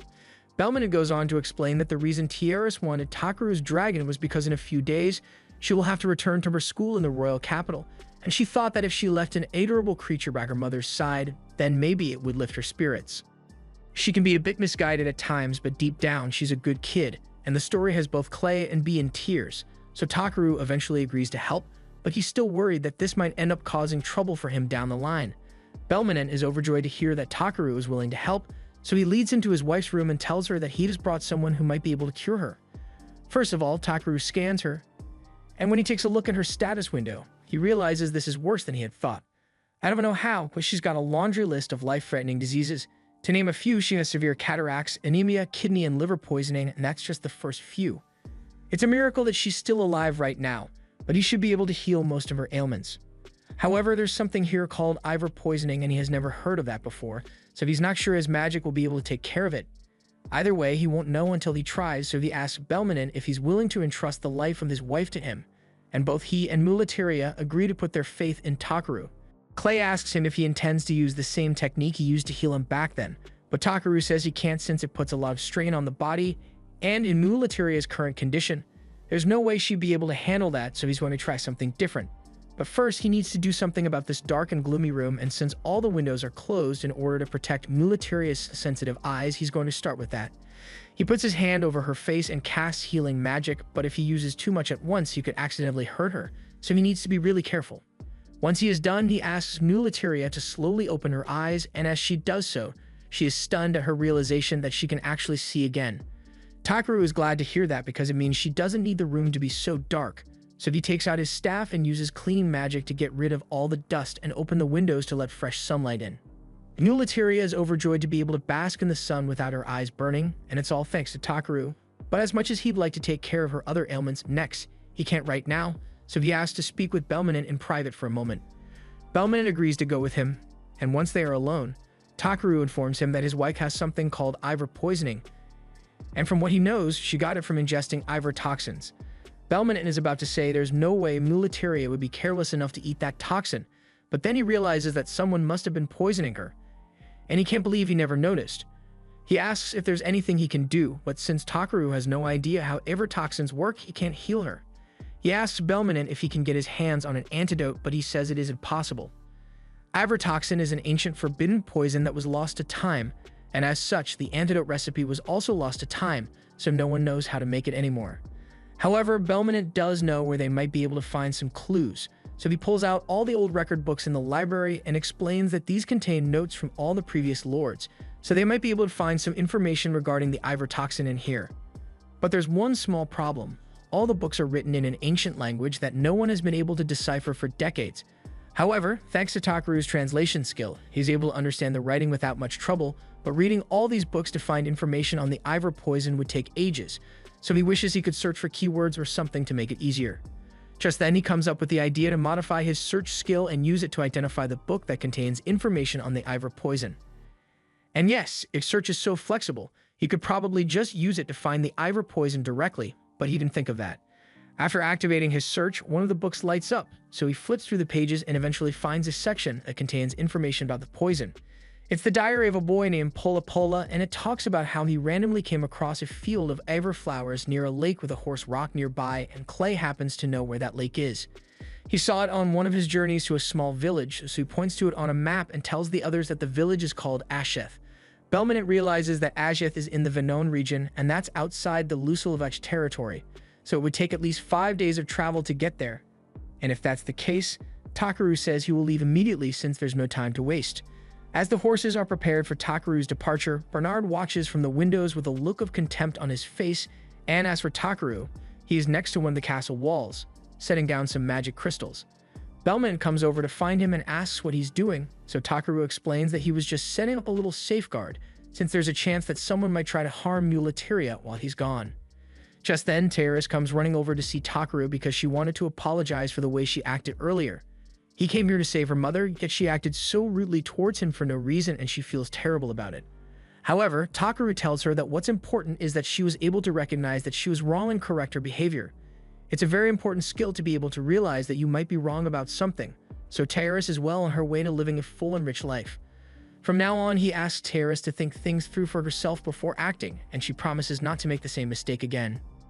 There's one last thing he wants to say before he leaves, so he tells Terrifies that while he's gone, a certain individual might try telling her things like Takaru is an enemy, or that he is deceiving her, and if that happens, he wants Terrifies to avoid giving an immediate answer and to instead go talk to her father about it first. Terrifies promises to keep that in mind, so Takaru and Clay head out, and to make the journey as quick as possible, he casts speed-boosting magic on the horses. Over the next few days, the two make their way over to the village of Asheth, but when they finally arrive, they find a barren wasteland instead. Last time Clay was here, this place was a lush farming village, but it looks like there hasn't been any rain here for a long while, so Takaru is starting to worry that the lake they are looking for might have dried up already. Clay doesn't think that's going to be much of an issue since lakes don't usually dry out so quickly, but when they finally make it to the lake, while it doesn't seem to have dried out, the water looks kind of funky. Takaru takes a look at it, and from what he can tell, looks like the water has been contaminated, and the person responsible definitely did it intentionally. Just then, Takaru and Clay are cornered by a group of villagers, and they look rather sickly, but they are determined to defend their village, so they demand to know what Takaru and Clay are doing here. Takaru realizes that the villagers are just trying to protect their home, so he calmly explains that he and Clay are adventurers from Belkame, and they came here on a mission to gather a rare material. The villagers seem skeptical, so they ask Takaru and Clay to prove that they really are adventurers, and Clay shows them his A-rank armband as proof. The villagers now realize that they really are adventurers, so they drop their hoes, but as Takaru is asking if they have any useful information to give him, he notices one of them fall to the ground, and as he goes to check on the boy, he realizes he seems way too light for a growing child. He turns to the adults and asks if they've been getting enough food to eat recently, but the reality of the situation is much worse than he thought. The villagers explain that roughly 10 months ago, the water in their lake suddenly became cursed, so they couldn't drink from it anymore. And the same thing also happened with their well, leaving them with no source of water for their people or crops. However, all of a sudden, a merchant named Ingach showed up, and he offered to help them in exchange for a special flower that grows by the lake. The location of that flower is a village secret, so they couldn't just tell him where it was, but they were desperate, so they ended up making a deal with him anyway. In exchange for one Ivor flower a month, Ngachi offered to give them 60 barrels of water, but that water wasn't enough for them to drink and grow crops at the same time, so they have been slowly starving out here for months. After everything the villagers have told Takaru, it is clear to him that Ngachi is behind this whole thing, so he tells them that that man is definitely evil. The villagers can't believe it since they thought Ngachi was just trying to help them out, but Takaru points out that when he was inspecting the lake earlier, he found signs that suggest that the lake was deliberately contaminated. Furthermore, it's awfully convenient that Ngachi happened to show up right after the lake was contaminated, and even if that was just a coincidence, anyone who wants to be paid with a harmful toxin is suspicious.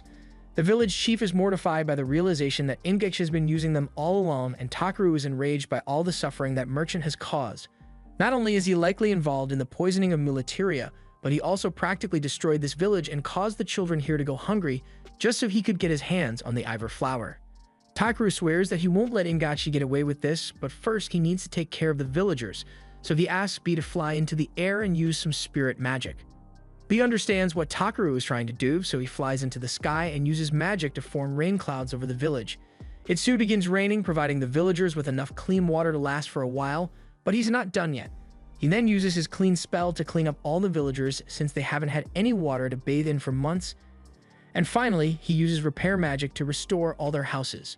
He also pulls out a giant pot and cooks a meal for the villagers since they haven't had a decent meal in a long time, and the village chief is extremely grateful.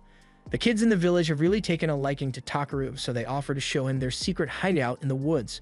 Takeru goes along with them, and they end up leading him to an old storage house with a bunch of lettuce fruit stored in here. Takeru is surprised to see so much fruit in storage when the village was starving before he arrived, but the kids tell him it's way too salty for them to eat normally, and they didn't have any water to dilute it with, so it was practically useless. Takeru decides to give it a try, and as soon as he tastes it, his eyes light up because while it may not be fit for regular consumption, he could probably turn this into soy sauce. Meanwhile, back at the mansion, an alarm suddenly goes off, and as soon as Tiaris hears it, she takes off running because she knows what it means. Before Takeru left, he set up a barrier around Mulatiria's room, and he explained that it would sound an alarm if anyone approached her with malicious intent, so that must mean someone is currently trying to kill her mother. Once Tiaris arrives at her mother's room, she finds Bernard at the door, and she finally understands what's going on. Personally, I wouldn't wait to hear what he has to say, but Tiaris finds it hard to believe that Bernard would betray her like this, so she asks him if he is really trying to kill her mother. Bernard completely denied it, but Tiaris points out that the barrier Takeru set up would only go off if it sensed malicious intent, so he must have been planning to do something bad to Mulatiria. Bernard tries to trick Tiaris by telling her she can't believe anything that ignorant adventurer tells her because he's just trying to scam them for as much money as possible, but Tiaris doesn't fall for it. Her father soon arrives and he can see exactly what's going on here, but since Bernard is insisting that he is innocent, Belminant decides to give him a fair trial. Bernard's defense is that Takeru must have been lying about the barrier detecting malicious intent, but Belminant finds that hard to believe when Takeru was able to improve Mulatirius so quickly. Still, if Bernard insists that he didn't have any bad intentions when he approached Mulatiria's room, then he can prove it right now by drinking the special water he intended to give her. Bernard begins to panic because he knows that water contains the Iver poison, and the look on his face confirms Belminant's suspicions, so he throws the water in Bernard's face, and he starts freaking out because he thinks it's poison. However, Belminant tells him to stop overreacting because he already swapped out the poison water for regular water, so Bernard has nothing to worry about. At least not from the poison, but he's going to be spending a really long time behind bars for his crimes. Afterwards, hauling Bernard off, the staff search his room and end up finding a letter in there, so Raymond hands it to Belminant, and he is shocked by what he sees. That same night, Ingach shows up at the village to collect another Iver flower, but he can't seem to find the village chief anywhere. He asks one of the locals where he is, and the man tells him that the chief went out to guide the adventurers that showed up. And they also found out that the Iver flowers they have been giving to him was being used to make poison, so they can't continue selling it to him anymore. Ingachi realizes he won't be able to trick the villagers any longer, so he decides to just burn the entire place to the ground and take what he needs immediately. And as we see Bernard being transported to prison by the guards, he begins smiling because he knows this isn't over yet. Meanwhile, over by the lake, Takeru scans the Iver flowers and finds out that it is said to grow from the tears of a sacred beast. He asks the village chief about this sacred beast, and it is explained that a long time ago, Lord Hofalpner was a sacred beast who saved their ancestors from the lake demon centuries ago, and these flowers have been growing here ever since. Takeru asks if it's really alright for him to take it if it holds so much significance to the village, but the chief reminds him that he already saved their village, so he is free to take as many as he wants. Takeru thanks him and bends down to uproot one of the flowers. But just as he is about to celebrate the successful mission, now, one of the villagers comes running over to tell them that something really bad just happened. They all rush back to the village together and find it completely engulfed in flames, and Takeru has no idea who's responsible for this, but his first order of business is to put out the fires, so he asks B to create some more rain while he and Clay rescue the villagers from the fires. Thankfully, no one was seriously hurt by the fire, but when Takeru asks how all this happened, one of the villagers explained to him that Ingakcho showed up here a few hours ago demanding more of the Iver flower, but now that they know it is poisonous, they told him they couldn't continue in giving it to him. And Ingakcho blew up after hearing that. Takeru can't believe Ingakcho would do something so sinister, But it gets even worse because the chief soon finds out that Gonza is missing. One of the elderly women claims to have seen Ingacho driving Gonza away to force him to show them where the Ivory flowers are, and Takaru is enraged by this revelation, so he plans to do something about it. He immediately uses search to locate Gonza and Ingacho, and they seem to be in a fort near the lake, so Takaru and Clay climb on their horses and start heading over there. The chief tries to warn him that it's too dangerous to confront Ingacho on his own, but Takaru tells him there's no need to worry because he has a strong A-rank adventurer with him, so getting Gonza back will be a piece of cake. Takaru and Clay eventually make it to the fort, and after doing some reconnaissance, B reports back to them that Ingacho and his men seem to be throwing a party. Clay can't believe they would dare to attack innocent people and then celebrate afterward, and the fury he's feeling causes him to transform, but Takaru tells calm down because if they just charge in like this, then they would be putting Gonza's life in danger. Clay realizes that Takaru is right, so he apologizes for his outburst. But with that said, he asks how they are supposed to get inside without Ingako's men noticing them. Takaru thinks about it for a second, and eventually comes up with an invisibility spell to get them inside, and it seems to be really effective since no one has noticed them yet. They take their time looking for Gonza in the fort, but they don't have any luck finding him, so Clay suggests they should track down Ingacho instead since he's bound to know where Gonza is. They eventually find the room where the rest of Ingako's men are still partying, and they seem to be really proud of themselves for burning down the village.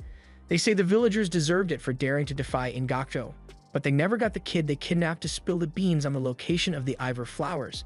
They plan to beat the information out of him sooner or later since it's the final step in their plan to drive up the prices of the Ivory flower so they can make a ton of profit. After all, once Mulateria dies and word spreads that even the world's best healers couldn't save her, the value of the Ivory poison is going to skyrocket. Takaru and Clay are right outside the door, so they heard the whole thing, and Clay is now even angrier than he was before. Takaru tells him he's free to go in there and smash a few heads in as long as he promises not to kill anyone. And that's good enough for Clay, so he smashes through the door and starts beating up the bandits. As one bandit flies past him, Ingacho realizes he is in serious danger here, so he orders one of his men to go release the thing. The man warns him that it's still too risky since they can't control it yet, but Ingacho doesn't care about that right now, so he tells him to do it anyway.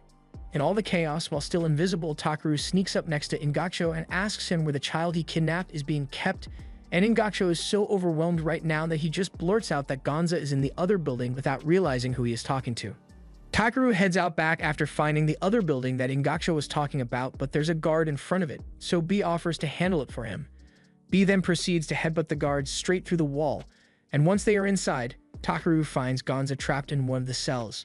He smashes the lock with his hand and Gonza is so relieved that Takaru came to save him. However, as they are leaving, they suddenly hear a loud crash and see the bandits all running for their lives because of a tentacle monster.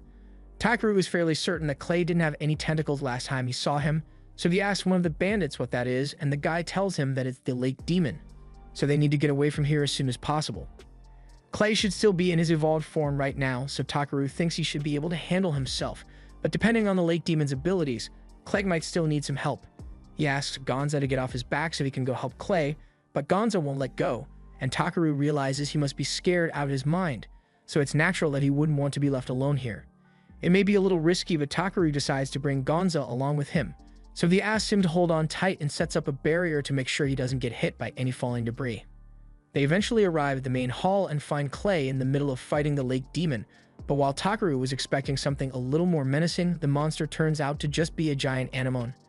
Takaru scans it to figure out what it can do, and its starting screen says it can regenerate, with its tentacles producing deadly numbing poison to incapacitate its victims. It also says that the demon was summoned by Ingacho, who also happens to be laying on the floor nearby since the monster already injured him. Ingacho begs Takaru to save him, but Takaru doesn't see a reason to help a man like him, especially after everything he has done. However, he also doesn't want to let Ingacho die before he has paid for all of his crimes, so when the anemone tries to finish him off, Takaru puts up a light barrier around him to make sure he survives, but the force of the impact still knocks him out anyway. Since Ingacho won't be able to move for a while, Takaru heads back over to help Clay, and Clay says he's having a bit of trouble dealing with this thing because no matter how many times he cuts its tentacles off, they just keep growing back. If that's the case, then Takaru assumes he just needs to take them all out at once, so he fires an ice spell which freezes the anemone's tentacles and slows it down. However, this alone isn't enough to defeat it, so he tells Clay that he needs to crush the anemone's brain in order to kill it for good. Clay understands, so he runs up and punches the anemone on the center of its face, And it does seem like it did a lot of damage, but it also caused the anemone to spaz out and knock Takaru out of the fort. In the moment before he is sent plummeting into the poisoned lake, Takaru throws Gonza back up to B to save him, but he couldn't throw himself, so he eventually lands in the water. Even with all his powers, swimming in poisoned water isn't a good idea, so this might actually be the end for him. However, as his life is flashing before his eyes, he is suddenly pulled out of the water by a talking horse. The horse introduces herself as Hofalpnir, and Takuru realizes she must be the sacred beast that was mentioned earlier, so he apologizes for falling into her lake. But as he is apologizing, she tells him there's no need to apologize because he actually just purified her land. She explains that a long time ago, this place was plagued with tons of stagnant mana, so she used up the last of her power to create the Ivor flowers, infused with purification to keep the land and waters clean, but once her power was depleted, she turned into a statue. Her Ivor flowers could have protected this place forever, but recently, some evil humans came and poisoned the waters, turning this place into a barren wasteland. However, thanks to Takeru taking the toxins in, the lake has once again been purified, and Hofalpnir was able to regain her strength, so she is truly grateful to him. Takeru isn't exactly sure how him falling into the lake purified it, but if it helped Hofalpnir, then he's happy. Hofalpnir drops him off a nearby cliff so he can meet up with Clay and Gonza, and they are relieved to see that he is alright. They ask him how he managed to survive, and he explains that the lake god saved him, but the others look at him like he's crazy because they can't see anyone else here. Hofalpnir then turns to Takeru and tells him she is eternally grateful for what he has done for her, so if he ever needs help, she will be there to assist him. She then disappears, and Takeru later heads back to the village to return Gonza to his family. After that, it's time for them to return to the mansion so he can treat Mulatiria, but going by horse would take way too long, so Takeru decides to try a new spell he came up with. He lines a bunch of magic stones up in a circle, and then while everyone is standing inside, he activates the gate spell, sending them all back to the mansion in an instant.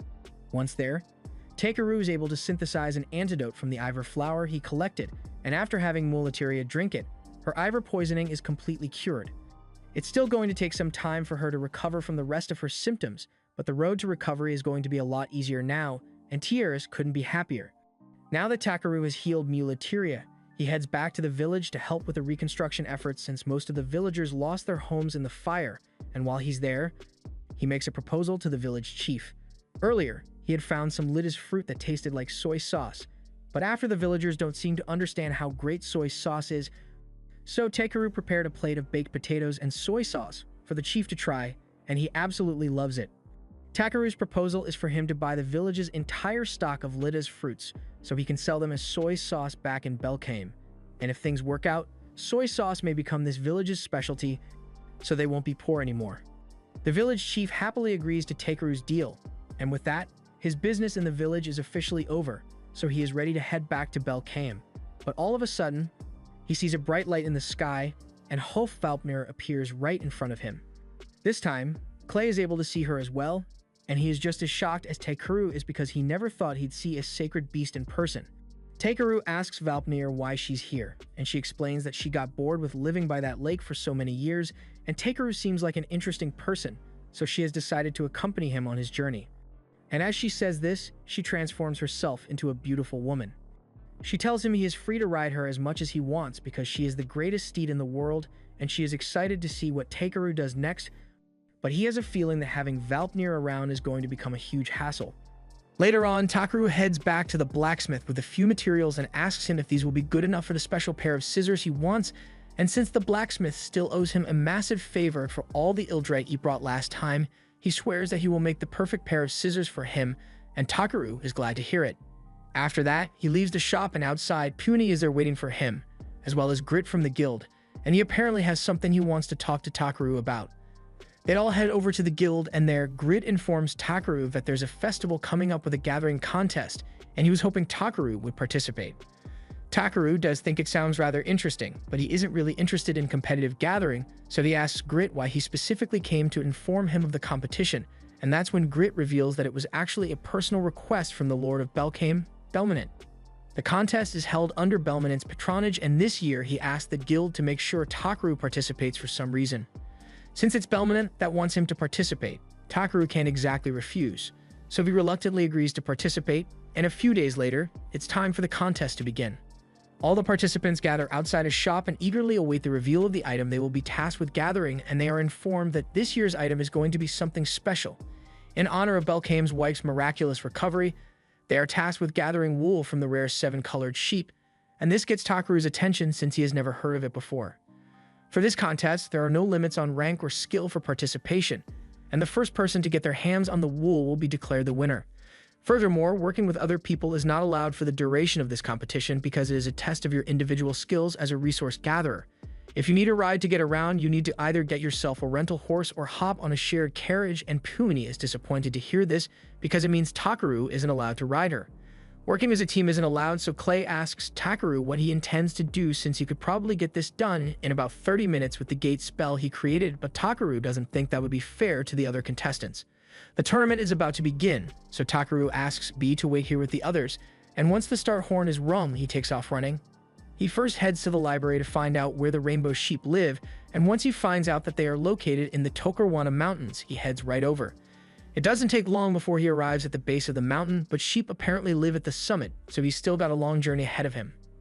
This is the first time in a while that he has been on his own, and he never really realized how lonely it is when B isn't around. As he scales the mountain, he eventually finds a bunch of the sheep grazing in one spot, but according to his scan, they are really hard to capture because they are very quick, so he wonders what the best way to capture one is. However, he then remembers that all he's after is their fur, so he doesn't actually need to capture them in the first place. He makes a loud noise to get the attention of all the sheep, and then he asks them if they'd be willing to let him borrow a bit of their fur, and the sheep don't seem to mind, so they all gather around and patiently wait for him to gather a little fur from each of them. A little while later, he has gathered all the wool he's going to need, so he's ready to head home, and he's a bit surprised by how easy that was, but at least he can head home early now. Once he gets back to town, B is overjoyed to see Takeru again, and after presenting the wool he collected, Takeru is announced the winner of the gathering contest, though I wouldn't call it much of a contest given how easy it was for Takeru to win. Later that day, Takeru gets pulled into a meeting with the guild master to discuss the idea of giving him the title of FB rank. Takeru has never heard of such a thing before, so he asks the guild master what it means, and he explains that it essentially allows Takeru to accept jobs ranging from B to F rank without having to apply the base B rank adventurer fee. Takeru is glad to hear this since it means he can rank up while still serving his customers for the same cheap prices as always, but the guild master warns him that if he ends up delivering results that far exceed the requirements of the standard request, then his pay will be increased accordingly, and I've never seen someone so upset by the prospect of being paid what he's worth. The guild master tells Takeru he can't keep flooding the market with rare items for ridiculously cheap prices like he has been doing, and his friends are also starting to feel bad about paying him F-rank fees, even though he is clearly far above that. Takeru has been focused on trying to avoid causing trouble or standing out too much ever since he got to this world, but he had no idea that the people around him thought so highly of him. Clay tells him not to overthink it too much, and Pumini doesn't understand why Takeru is so insistent on trying to portray himself as an average person when he's got all kinds of powers and divine blessings in his back pocket, and when she puts it like that, it does seem pointless to pretend that he isn't overpowered, so he agrees to accept the promotion, and the guildmaster hands him an armband, which means he is officially FB rank now. Just then, Ariana barges into the room with some terrible news. Apparently, a giant worm has been spotted out in the forest, and it seems to be heading right for the city, so someone needs to go stop it. From the sound of things, ordinary adventurers won't be able to handle something like this, so he asks Takeru and his party to take care of it, and they all agree to help. They head out to the edge of the forest to confront the worm, but that thing turns out to be way bigger than they thought it would be. Dealing with this thing would be really troublesome if it turns out to be hostile. But before a fight could break out, the group suddenly hears a familiar voice on top of the monster. To their surprise, they see Brawlite riding on the worm. She's elated to see Takeru since she's been looking for him all over, but she's once again absolutely filthy, so Takeru frantically casts cleaning magic on her before she gets too close. Now that that's been taken care of, Takeru asks Brawlite what she's doing all the way out here with that huge monster. Brawlite tells him she just wanted to repay the favor she owes him, and she recalls Takeru mentioning that he'd like to have a horse to get around, which is why she brought Kiarasis along with her.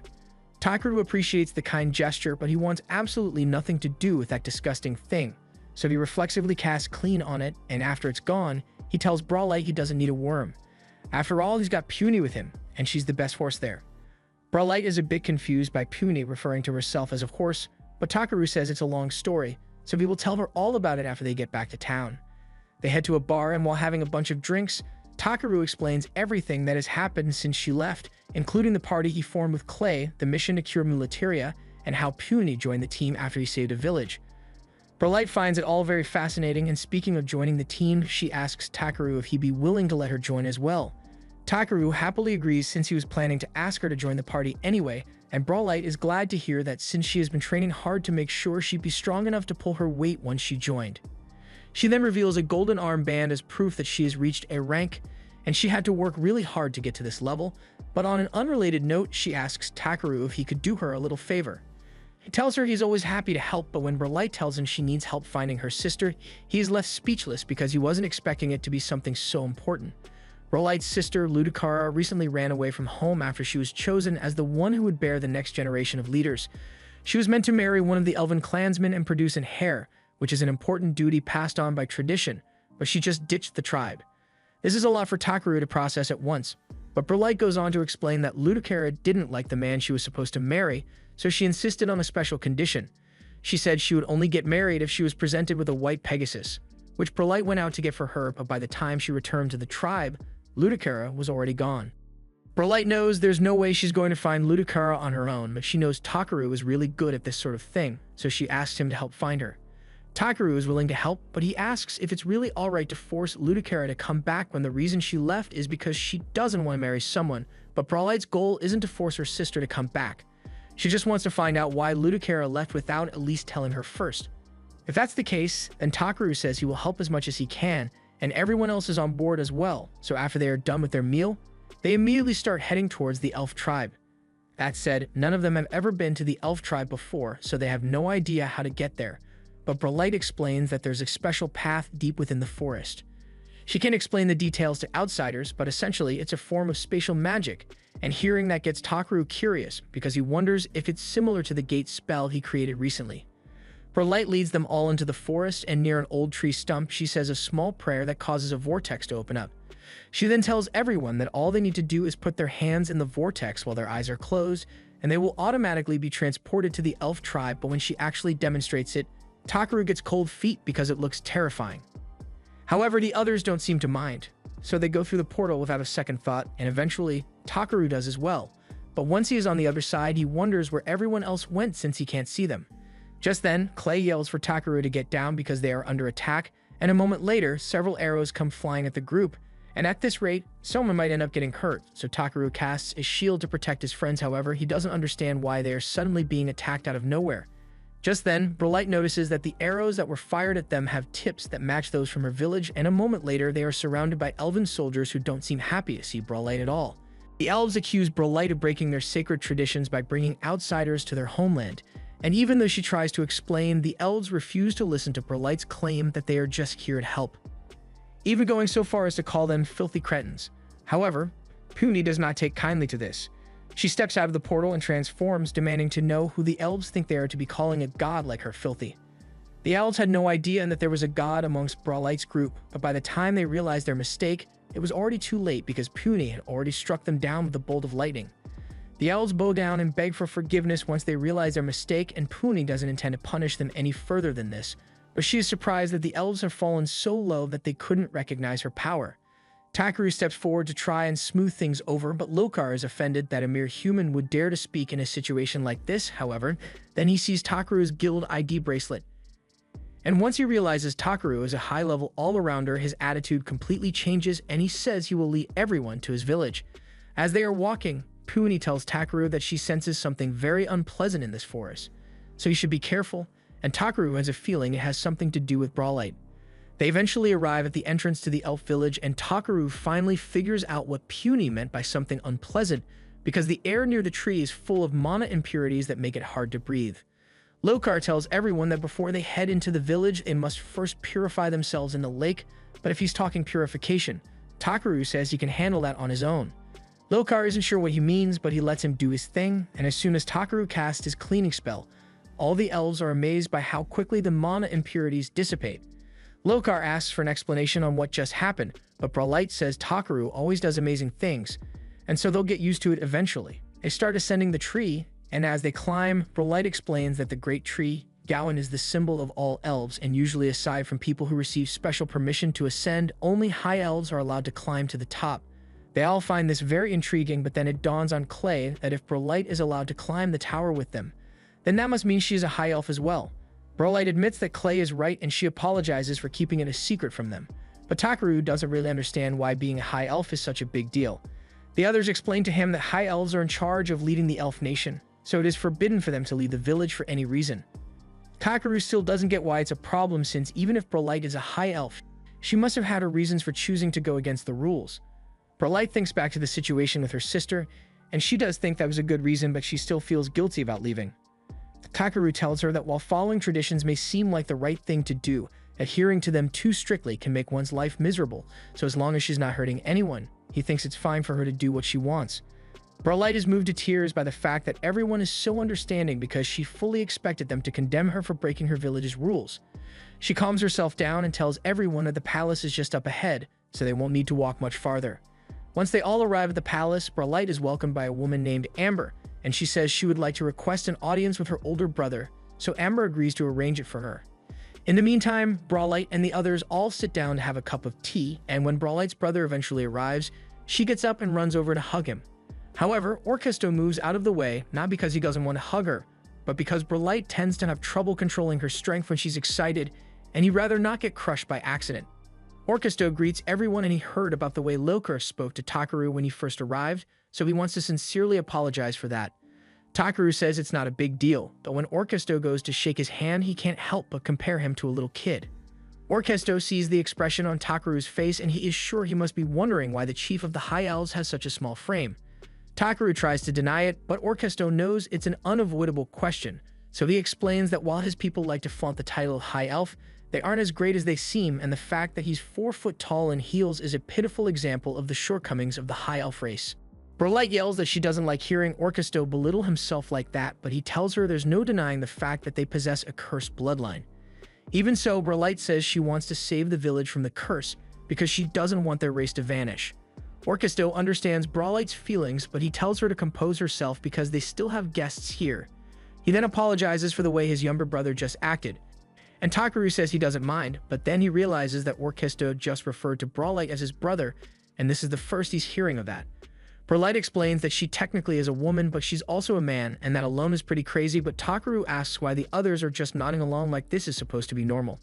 Clay explains that while it may be rare, this kind of thing does happen from time to time, so it's perfectly normal.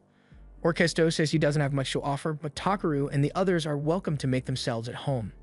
Takaru is grateful for the hospitality, but he has one last question to ask before they move on.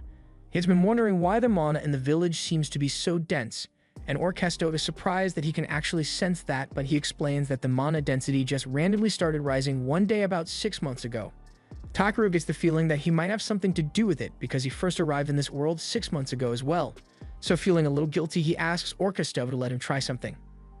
He steps out onto the edge of the tree and begins condensing magic power to create a giant magic stone. Orkesto's guards get a bit nervous at the sight of this since they don't know what the magic stone is going to do. So when Takaru asks Orkesto to touch it and say the word start, they all freak out and try to stop him, but they are too late. The magic stone activates and flies up into the air, and within moments, everyone begins to notice the ambient mana growing thinner by the second. Orkesto can't believe Takaru was able to solve their crisis so easily, and he assumes this must mean he is the one with different blood that the prophecy spoke about. Takaru is confused and wonders why everyone is kneeling before him, but just then, Orkesto asks for a moment of his time because there's something he wants to show him. He leads Takaru to a stone tablet at the base of the tree, and it contains ancient words passed down among the High Elves for generations. Takaru takes a look at it and finds out that it mentions the sacred blood fading, death and destruction following soon after, and then new blood arriving to restore it all. Orkesto is amazed that Takaru was able to read the text of the prophecy at a glance when it took the elves decades to decipher the strange language. From the way the prophecy is written, it definitely sounds like it's foretelling the extinction of the High Elf race, and the person of different blood that was mentioned is likely Takaru, but he's not sure what exactly he's supposed to do to save the elves since thinning out the ambient mana is the most he knows how to do for now. Later that night, Takaru and the others take a dip in the hot spring, and Takaru is still really curious about that elven prophecy, but they still need to find Brolight's sister first, so the prophecy will have to wait. Aside from that though, Takaru is still interested in finding out more about the curse Orkesto mentioned, so he later asks Brawlite if she can tell him more about it. Brawlite is hesitant to talk about the curse, but that's when Amber shows up and says she is willing to explain it to him. She informs Takaru that the curse is a mysterious affliction spreading among the high elves that causes abnormalities in the development of their bodies, and over the past 50 years, the symptoms have worsened dramatically, causing every newborn baby to pass away shortly after its birth. They still don't know why all this is happening, and Amber is particularly heartbroken about the situation because she is one of the mothers who lost her child to the curse. The next morning, Orkesto takes Takaru to meet with the queen, and she says she wants to thank him for getting rid of the thick mana that had been plaguing the village. Takaru says he's glad he was able to help, but he actually has a few questions he wanted to ask the queen. She agrees to listen to him. So he asks if when the mana started thickening 6 months ago, it was preceded by a violent earthquake. The queen confirms this, so Takaru assumes it is similar to the other incident, and that must have caused the local monster population to go crazy, so he offers to handle that for them. But before he leaves, he has one final question to ask, and it's about the curse that they mentioned. After his meeting with the queen, Takaru goes to talk with his friends about what he has learned because he thinks he has discovered the truth behind the curse. He scanned a few of the people who claimed to be afflicted by the curse, and he found out that all of them had hereditary abnormalities. Clay and Brawlite are shocked to hear this and ask why such a thing would happen, so to confirm his hypothesis, Takaru asks Brawlite who Amber had her baby with. Brawlite answers that Amber married her twin brother, and I think we all see the problem here. The High Elves are cursed, they are just really inbred, so he explains that they can fix all this by having children with people who aren't right next to you on the family tree. Brawlite is overcome with tears because this means no more children will have to suffer death or abnormality, but Takaru points out that the High Elves pride themselves on the purity of their bloodline, so it might be difficult to get them to agree to change their tradition. Brawlite assures Takaru that she can convince the Queen and Orkesto to enact change, but even with the Queen's backing, getting the rest of the High Elves to accept change overnight won't be easy. Just then, he comes up with an idea, and since Puni is a well-respected god, he asks her to issue a divine order to get the High Elves to listen. However, Puni says she doesn't want to do it because she couldn't care less if the elves go extinct. After all, she's not the god of the elves, so she has no jurisdiction here.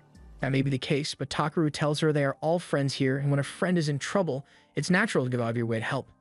Puni normally wouldn't want to get herself involved, but since Takaru is being so insistent, she agrees to help and tells everyone that the only way to gain compliance from all the elves is to have their god issue the order, so they need to go find Liblania.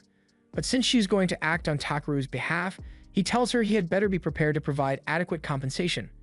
At first, he is a little worried that she may ask for something unreasonable, but to his relief, all Puni wants is a meal of buttered potatoes. Puni and Bee set out to find Liblania, but even after flying around the forest for an hour, there's no sign of her anywhere. Brawlite begins to worry that Liblania may be hiding from them, and it's definitely a possibility, but Takaru suggests they should try gathering some more information before drawing any conclusions, so he asks her if there's an adventurers guild nearby.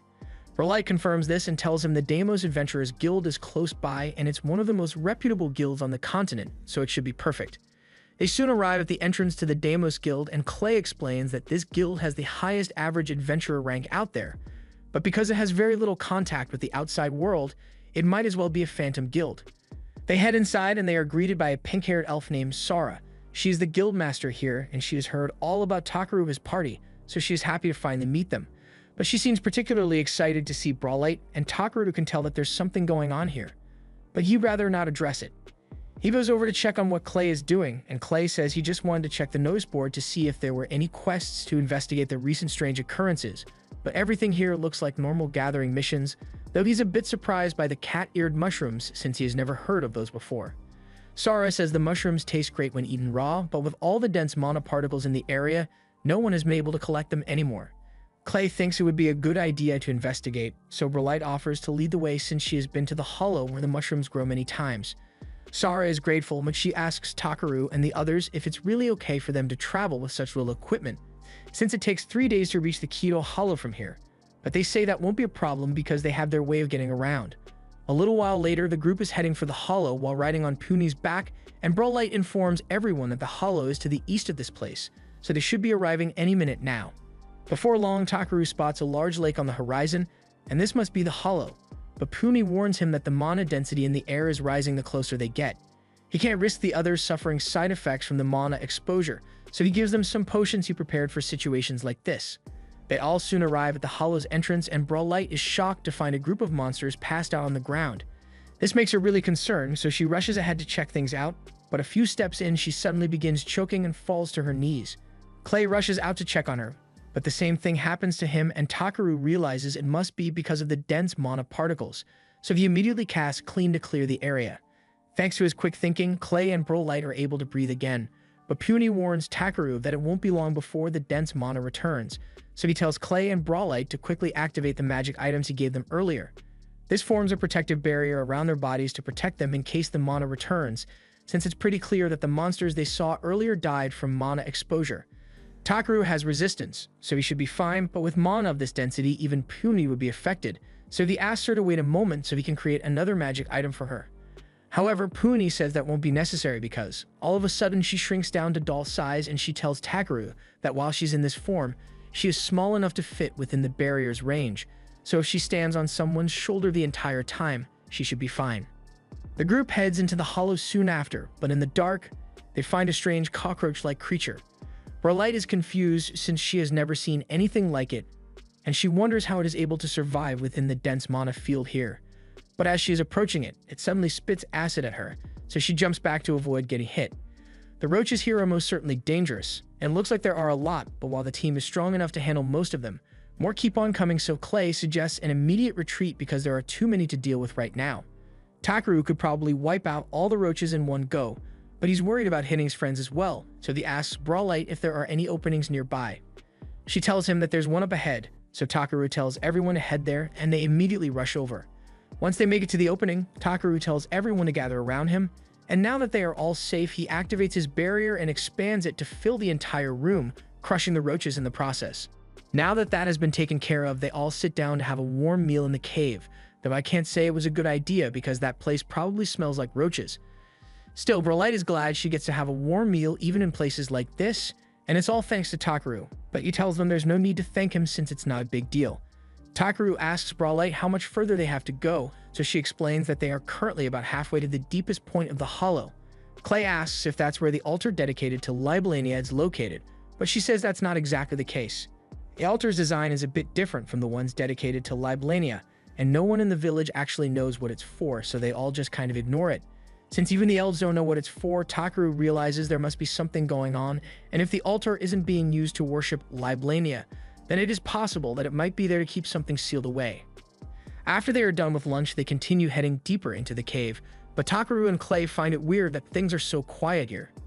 Earlier, the cave was completely full of roaches, but now they haven't seen a single one in this area, so Clay is starting to grow concerned. They eventually arrive at the deepest part of the altar, and they find a giant altar there with several cat-eared mushrooms growing around it. Clay is amazed because he has never seen mushrooms as large as these before, and Takaru is already thinking about all the delicious meals he could make with this stuff. He also happens to notice that the wall behind the altar seems to have collapsed recently, and he assumes it must have been caused by the earthquake he made when he initially hatched B. At the time, he didn't even consider that the effects could be so widespread, and he had no way of knowing that all this would happen. Just then, Takaru senses a massive cluster of mana particles approaching, and he can tell that it's bad, but he has no idea where the presence is coming from. They all get into defensive formation or prepare for a possible attack, but all of a sudden, a drop of acid lands on Brolight's shoulder, and they all realize that there's something above them. Takaru casts a light spell to brighten up the area, and once they can see clearly, they all spot the giant slug hanging from the cave ceiling. The slug comes down, and when Takaru scans it, he is shocked to find out that the slug is rank and covered head to toe in poison that would be dangerous even with all the poison resistance he has. After relaying the information to the others, they all gasp in shock because they have heard of this slug before. Clay explains that in the past, there was a kingdom named Ganaf, and it was completely destroyed by a rank slug that wielded deadly poison. Brolight doesn't think they can beat this thing on their own, so she suggests they should run away, but Takaru, on the other hand, had no intention of fleeing. Not because he particularly cares about killing the slug, but rather because he doesn't want to leave all these delicious mushrooms behind. Plus, they'll never find any clues on the whereabouts of Liblania if they are scared away by something like a slug, so he intends to slay this thing here and now.